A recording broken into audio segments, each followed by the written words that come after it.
Hola, I'm Joe Pardavila, and you are listening to the Forbes Books Podcast. And here in the U.S., we are experiencing a shortage of a lot of things.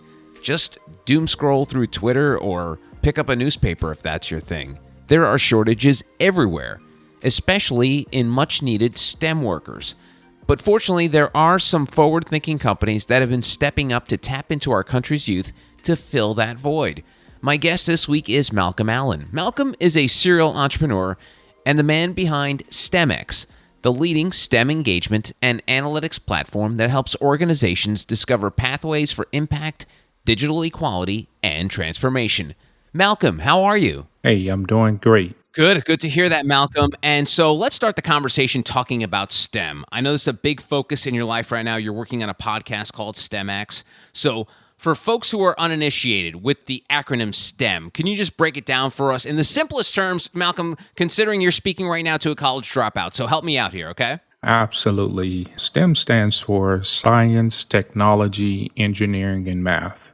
Okay, and how do you fit into that acronym of science, technology, engineering, and math? Well, what I wanted to do was create more jobs. I wanted to use my personal experience and how I fell in love with STEM through computer science, and I wanted to become an extension of that passion to underserved communities around the globe. And with STEM itself, they're the top, one of the most high-paying careers is in the STEM fields. They're also sustainable. They've been proven time after time for gainful employment. And when I look at from my background, from the military to college, and then moving into a STEM career, it just made sense. We look at the job crisis right now in America. We're also looking at how the marketplace has evolved, and STEM is leading the way.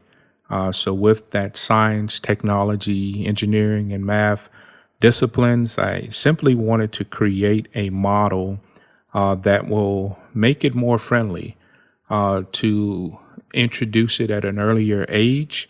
And that's the pathway into the STEM world. And so let's talk about your pathway. So you said you fell in love with computers at an early age. How'd you do it? Well, with me, I started at a very young age tearing radios apart. I come from a time where no matter what you put in my hands, I was inquisitive. I wanted to see what was on the inside. And little did I know at the time that I was practicing engineering, going on the inside of those circuit boards and just so inquisitive, trying to understand, how it works and how it made sounds and, how the electronics part worked, and fell in love with it. It's funny. I remember as a kid, I would tear apart like electronics and stuff, but I wouldn't be able to figure out how to put it back together. Were you good instantly at being able to put things back together? Because that was always my mistake. I was really good at taking it apart. The putting back together part, not so good. Absolutely not. And most of the times, I forgot a screw here and there, and you could shake it and hear it rattling, but that old radio, it still played. That's awesome. So then when did you realize that this could be a career? Because obviously you're young, you're screwing around, probably your parents are ticked off that you messed up the radio. But when did you realize I could actually make a living doing this? Well, when I started exploring pathways for passion, I not only wanted to make a living in life, but I wanted to do something that I loved. And when I started just surveying myself, really taking the time to understand what makes me happy in terms of a career. And it went back to my childhood, doing what I've always loved doing is understanding how things work. And sometimes you got to break it in order to fix it. Sometimes it has to fall apart and, before it comes together. And so I fell in love with breaking things and putting them back together. And so what was your very first paying job in the world of STEM that was sort of your real introduction into what a career would look like in STEM? It was the military. Okay. So as I journeyed through high school, I had little odds and ends jobs, but And let me circle back and say this. STEM can be tagged along to any job. I could make the case for a STEM component in any job. It doesn't matter what it is. But when I actually knew I was playing in the field, when I actually began to understand the industry, it was the military. I was an enlisted aviation warfare specialist, and I began to take technology and science at a whole new level. My passion came to life, and I knew I would journey into those fields upon exiting the military. But that's when I knew, and I began to study more. I began to hone my craft through education, higher ed, every certification I can get, even models that would help me perfect my craft. So I would have to give that credit to the Navy. Huh. It's funny. I've spoken to multiple folks, either entrepreneurs or CEOs who run large companies. They weren't really introduced into what they would do for a living until they got to the military. And me, Malcolm, someone who, is admittedly too chicken to ever even consider a career in the military. The idea that you can use the military as I guess, an educational opening. Like I talked to so many people who either who developed IT companies or tech companies because they ended up in the military. Why don't you think, and maybe it's a PR thing, that the military doesn't tell people, hey, listen, you come serve our country.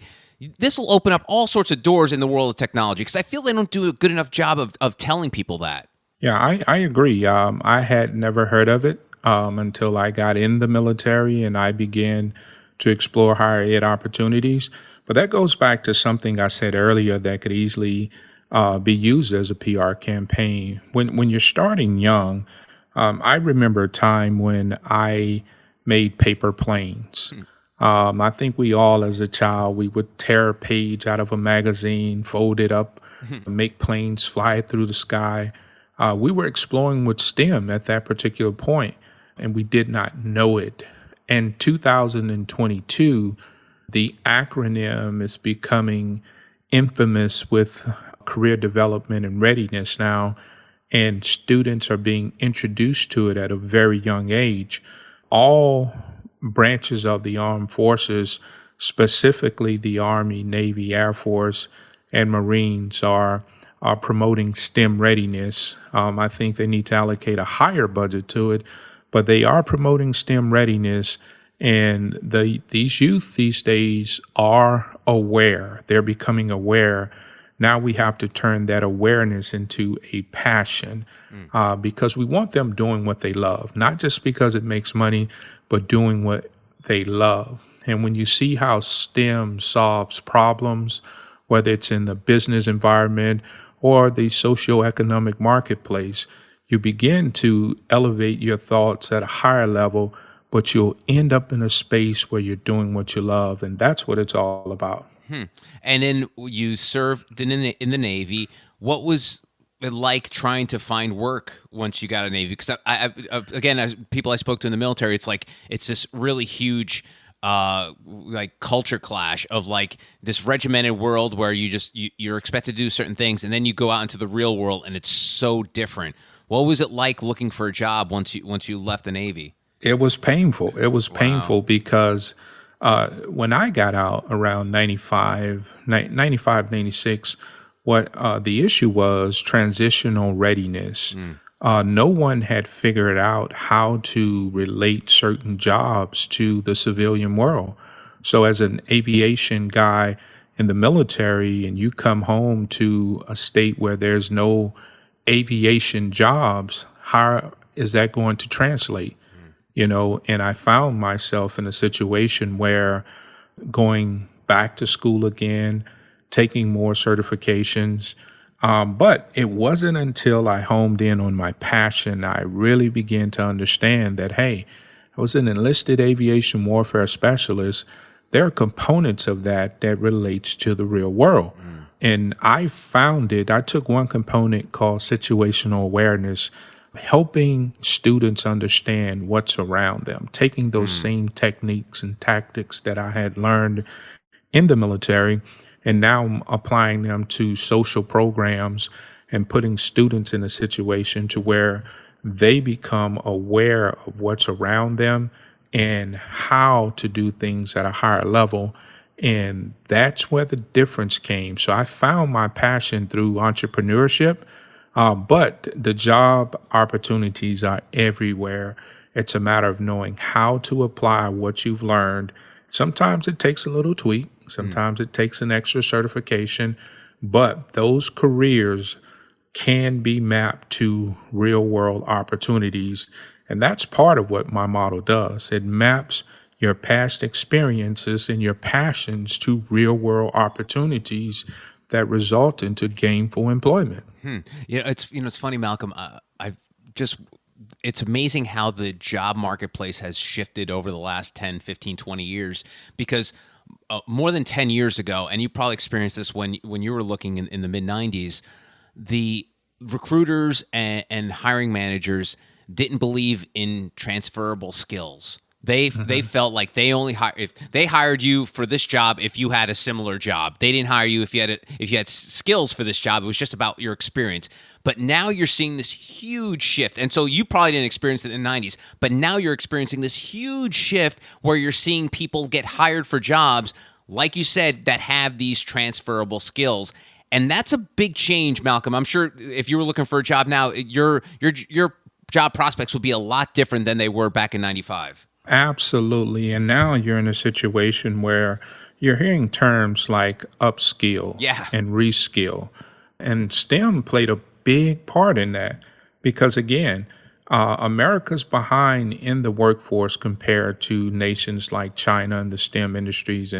And we're catching up, but there's no reason to be behind now.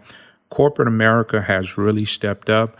They're putting funding into programs such as mine, their corporate social responsibility as it relates to STEM. They're taking it a step further with their diversity and equity and inclusion models.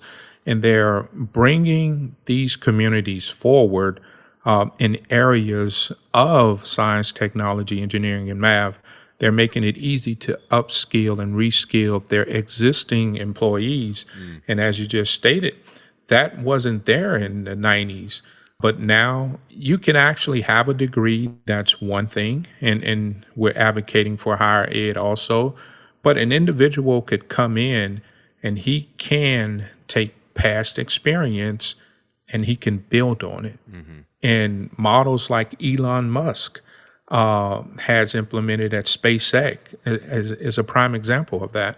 Yeah, and speaking of Elon Musk and sort of having to do with this conversation is this, and you may disagree with this, but this embracing of nerd culture, like growing up, I think Malcolm, we're around the same age. In the 80s, in the early 90s, it wasn't cool to be a nerd. And so I feel like people were afraid to go into STEM because they're like, oh, God, if I go there, I'm going to be labeled a nerd or a geek or whatever. And now you've seen, again, this shift over the last 20 years where this embracing of nerddom and being smart. And, I always joke that it's crazy how this country sort of deifies like entrepreneurs and CEOs all of a sudden. Now, CEOs are now gods.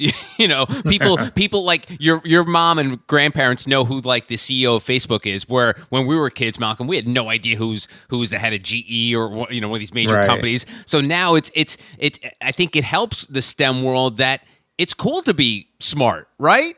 Correct. And people strive for it. Nerd is the new cool. They see the Zuckerbergs. They see the Elon Musk and the Jeff Bezos of the world, and they aspire to be that.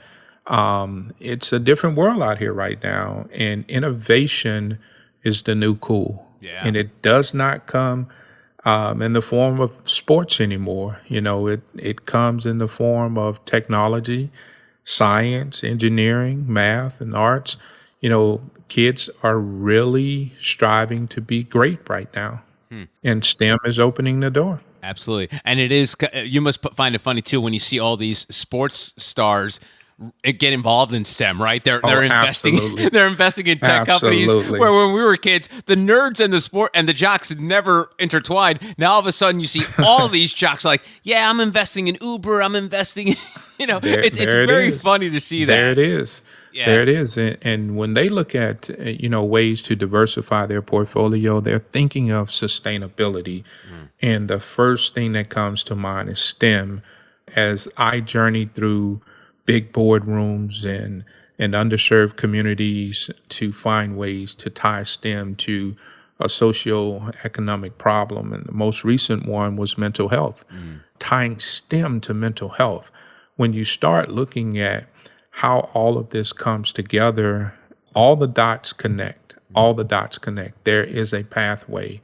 If you have a passion, there is a pathway in a STEM career. And you've alluded to it a couple times about the program you developed. Can you tell me more about that and how it works? Yes. So with STEMX, most people throw in the stream, the STREAM, some throw in the STEAM, and they include the A for arts and give it STEAM. I came up with the model STEMX, and the X is all encompassing. So, which means it covers the arts, it covers engineering, the science, the technology, the math. It's everything STEM related.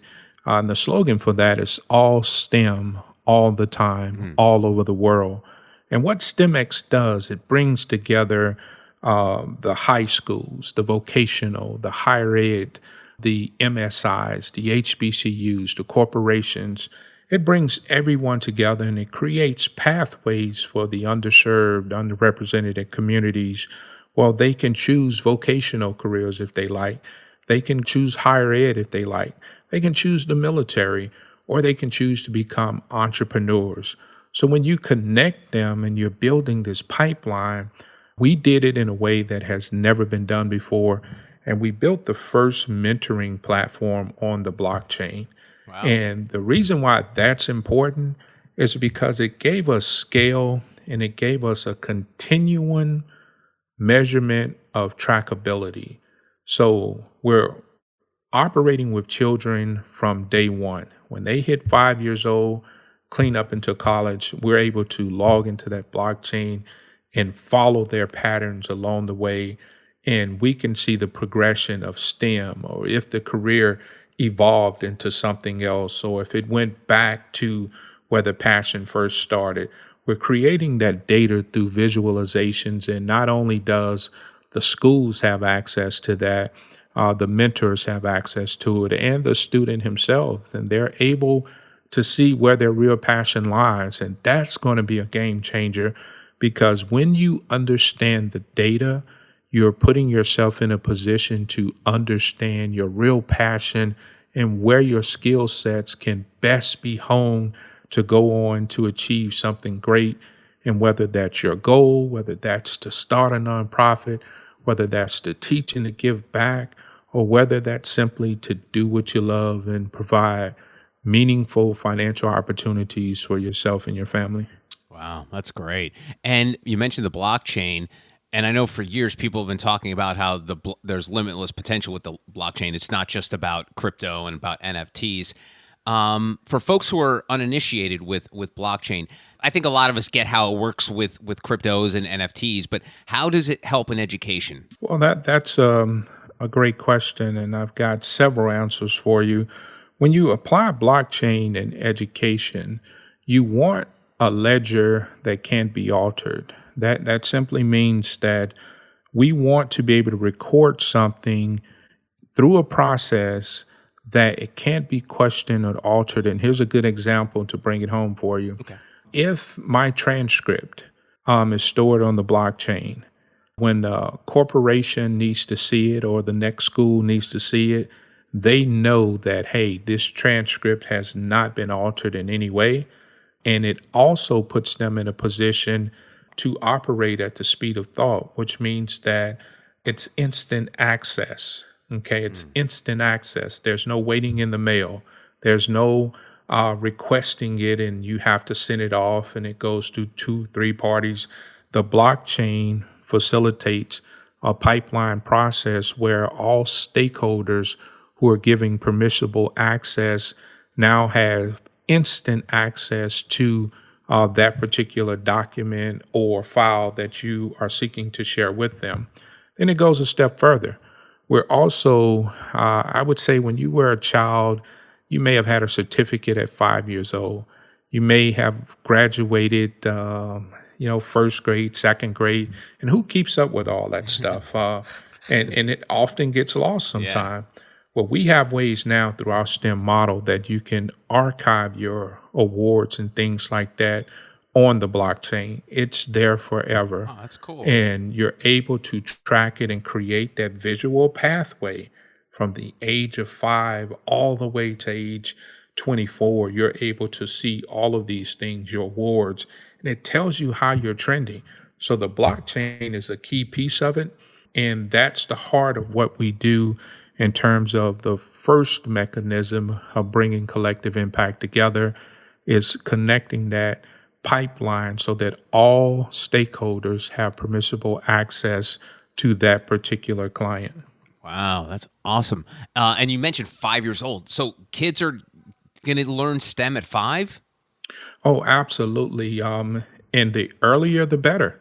Hey, I'll tell you this, when you were in the cradle and you had those little toys, the little plane flying around, you were being introduced to STEM at that particular point. The balls, stacking up blocks, that's engineering. You were building blocks, building buildings at that point. STEM can be applied to everything. When you find that passion, that's what you hone in on and you continue to build on it. But we take the 5 through 12. We have some very interesting government relationships that require promoting STEM engagement from 5 through 12. Then there's another bucket of 13 through 17, and then finally 17 through 24. Those are our 3 sweet spots. Wow. And with STEMX, is it something that, for lack of a better word, you're selling to educational systems, schools? Like, who is your? I mean, obviously the kids are the target, but who's the target market when it comes to you taking it to market? Well, it's the corporate America first. Okay. And here's why it's corporate America first. Our goal is to build relationships with the job creators. Okay. So we have to have the pipeline where the student is on one end, their skills are being honed and cultivated, but they have to be employed once they get through a process. Right. And who manages that process? The corporations. Mm-hmm. The job providers have got to innovate, and we have got to create jobs that work for their companies. See, we're past the time in our country right now where you just have jobs and people just come apply. Right. Now companies have innovated. They have customizable processes through innovation that works for their culture. You're going to do it the Facebook way. You're going to do it the Google way. So again, they have created processes, and those jobs doesn't exist in other companies because innovation brought them to life. So now they're able to work with students at a very young age and introducing them to the Facebook culture, the Google culture, the Amazon culture. So by the time a child gets to middle school, then to high school, then he gets to college, he knows what he needs to operate inside of a Facebook, inside of a Google, versus going in from day one and not knowing anything or having anything to build on. It increases the chance for advancement, opens a whole lot of doors. It's the right way to go. It's the right thing to do. I always try to come up with things that are analogous to it. And when you described it to it, and I'm not sure how familiar you are with this, I'm vaguely familiar with it, but in Europe, the major soccer clubs there, they have sort of training programs where they get kids as early as like 5 or 6, and they train them year after year to develop them into becoming the next generation of soccer stars, and then they eventually play for their big club. That's almost sounds like what you're building here. It's almost like you're building a training camp for STEM workers, right? Absolutely. That's what STEMX is all about. Huh. It's a talent pipeline that connects to all of our partners. And that's why the membership with our partners is so important. This collective impact model. I think one day they're going to do case studies at Harvard, Yale, Spelman, the HBCUs. It's going to be a model that people are going to write about, because if we get the students early enough and we invest into them along the way, by the time they enter the workforce, they've been developed. They've been exposed to what a full STEM career is, and their passion will lead the way. All right, Malcolm, I'm going to play a little devil's advocate here, because I have a feeling that STEM is a big driver for the Great Resignation. I know it's been talked about many times that people just are quitting their jobs and finding place elsewhere, and then all these companies are having trouble filling these positions. And I have a feeling, this could be a crazy theory, Malcolm, correct me if I'm wrong, but I have a feeling that there's so many more STEM careers that are adjacent to it. And I'm talking about technological jobs that you can work from home. So people that are able to have these tech jobs that work from home, whether they're in customer service or they're doing some sort of database management or something like that, those jobs are being sucked up by folks who no longer want to work in retail and in the restaurant world. Because where did all these people go that don't want to work in stores and restaurants anymore? They have to be working somewhere, and I have a feeling a lot of it has to do with tech. What do you think about my theory there? Well, your theory is spot on, but innovation is the driver. When you want to know what happened, companies started to innovate. When you innovate, there's going to be what we call the some loss, some gain theory. But if you reinvest back into your workforce, what's going to happen is they're going to make more money, they're going to have more time, and they're going to be able to do things easier. It reminds me of a time before we became an industrialized nation. Everyone traded with themselves. Everyone was entrepreneurs. Then here comes the big industrial revolution. Yeah. Now there's no need for all those individuals and small trades anymore. So they had to innovate. Well, we've hit another time now where we're in the tech revolution. And I'll use Uber for an example. When Uber ran the taxis out of business, now the taxi industry, it crumbled, or it's crumbling. Laws are being changed, but it opened the door for more people to become business owners, for more people to make more money. The job industry exploded. Okay. Uber has one of the highest workforces out there right now. It opened the door to the car industry. It exploded. More people were able to get cars and do what they love in terms of working for themselves, working on their own time.